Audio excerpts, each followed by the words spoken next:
saya di sini katakan, ya, kemudian karena ini bicara soal keharmonisan, bicara soal keagamaan, saya akan mengurai tentang apa itu makna ketuhanan yang Maha Esa.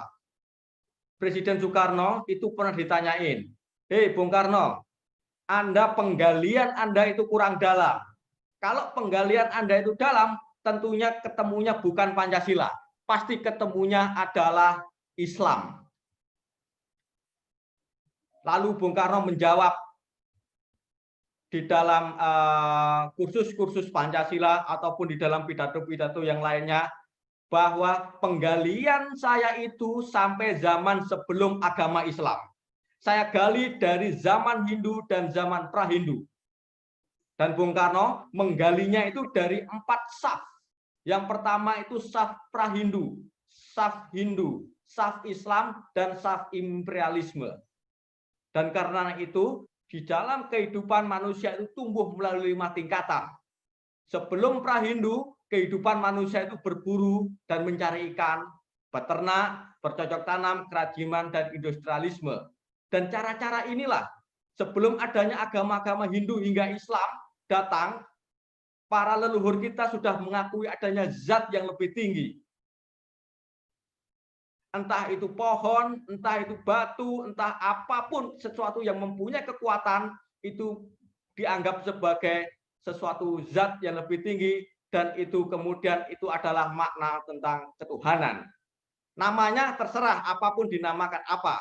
Tetapi bahwa pengakuan bahwa leluhur kita adanya zat yang lebih tinggi dari manusia, itu adalah pengakuan kepada eksistensi zat yang lebih besar, yang kemudian di hari ini kita sebut dengan Tuhan yang Maha Esa. Artinya apa? Ini kita jelas bahwa penggalian Bung Karno lebih dalam dan lebih dalam karena apa? Dilihat dari lapisan saf-saf yang lebih dalam daripada bangsa Indonesia. Selanjutnya, next. Nah, saya ingin melihat bagaimana para pemikir-pemikir Islam. Dalam hari ini saya berikan contoh bahwa agama dan nasionalisme itu tidak ada pertentangan apapun dan juga tidak ada berseberangan. Itu adalah petuah dari pendiri Nahdlatul Ulama. Juga sama. Bagaimana di dalam konsepsi Muhammadiyah, kita tidak dapat mengubur kemiripan kita dengan Nabi dengan melihat kepekaan kita terhadap penderitaan sesama. Artinya apa? Bagaimana satu ajaran agama itu perlu untuk ditransformasikan kepada kehidupan kemanusiaan ataupun penderitaan sesama. Karena itu, Profesor Azumati, Islam Indonesia itu adalah Islam yang damai dan toleran. Karena itu pasca reformasi itu muncul kemudian bagian dari manipulasi politik oleh pihak-pihak yang ingin mencari pengikut sebanyak-banyaknya. Artinya apa? Ada paham yang ingin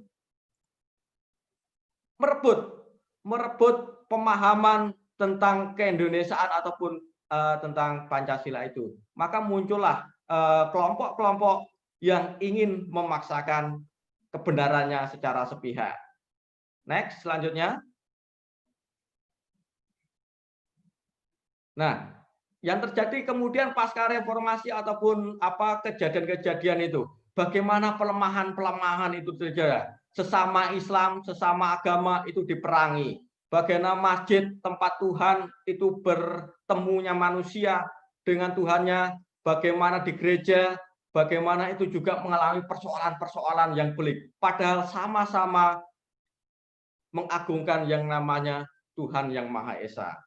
Inilah bagaimana berebut tafsir tentang ketuhanan ataupun agama itu menjadi polemik yang sangat serius. Selanjutnya, next. Saya sampaikan next. Kenapa pelemahan sebelumnya? Bagaimana kenapa pelemahan itu tadi terjadi? Yang pertama itu adanya merasa benar sendiri.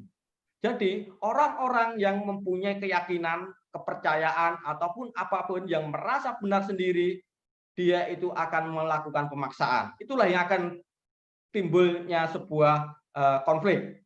Itu akan menimbulkan sebuah chaos dan akan menimbulkan sebuah malapetaka di masa yang ketika itu diteruskan secara lebih jauh. Yang kedua, itu tidak saling mengenal.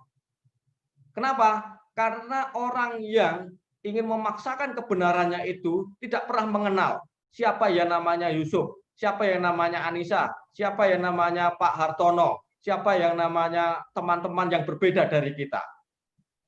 Orang ingin memaksakan bahwa kebenaran itu karena tidak kenal, akhirnya yang terjadi adalah sikap curiga. Oh, Yusuf itu karena dia sukanya makan bakso, lalu dia dikatakan, wah, dia itu sangat membenci yang namanya mie ayam, misalkan. Padahal tidak ada hubungannya itu sama, walaupun itu sama-sama makanan gitu.